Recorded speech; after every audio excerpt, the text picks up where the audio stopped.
Jeremy Sockman here today with a look at a movie that you might overlook thinking it's French. But Grand Prix from 1966 was, surprise, surprise, not. But was it worth learning that and other things by watching it for 3 hours? Let's take a look. It's a race. A bunch of cars go around and around on a track until one gets into a wreck, and Scott Stoddard is nearly killed. That gets Pete Aaron fired and allows Jean-Paul Sartre to cruise to victory. Pat, Scott's wife, is tired of his driving and decides to leave him. When Pete's made a race reporter, she decides that she'd like for him to report on how hot she is. In bed. But then Pete's approached by Mr. Yamura and given a new team to race for. Jean-Paul keeps winning races, but also hooks up with a writer named Louise Fredrickson. They've got one of those European things, without labels.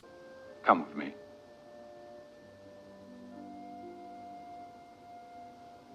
And your wife? We share nothing but our business interest. What do you think we would share? More than that. A bed? More than that. As the circuit goes on, Scott makes a miraculous recovery. Pete's set on fire, Barlini moves up the ranks, and things come to a head at the Italian final race. Spoiler alert, Sartre is killed, Scott fades, and Pete wins the day. But Louise is pissed off she can't find any hand towels. Is this what you want? Is this what you want? Is this what you want?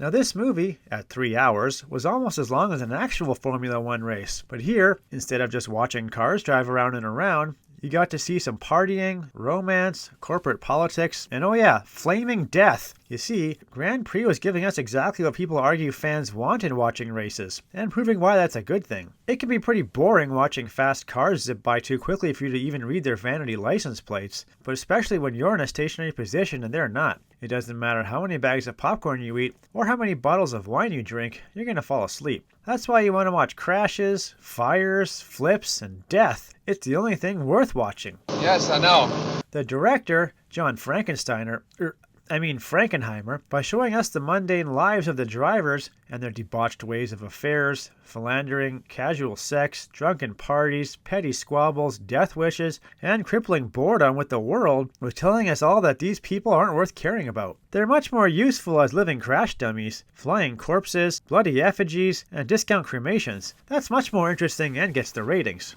You put something in their lives that they can't put there themselves. By presenting them truthfully as no more special than anyone else, he was removing any empathy we might have, or our own doubts into the morality of watching people die for our amusement. It's okay, they're better off anyway. Don't you see how absurd it all is? So in the end, by filling a few minutes of the 3-hour runtime with amazing scenes of spectacular driver death in all its glory, Grand Prix was telling us that it's a-okay to only care about fatalities on the track and not to give those people in their fancy murder mobiles a second thought. I'm Jeremy Sockman, and for assuaging my anxieties over enjoying the spectacle of human carnage, I'm giving Grand Prix my seal of approval. A race? He's a race! I hope I win.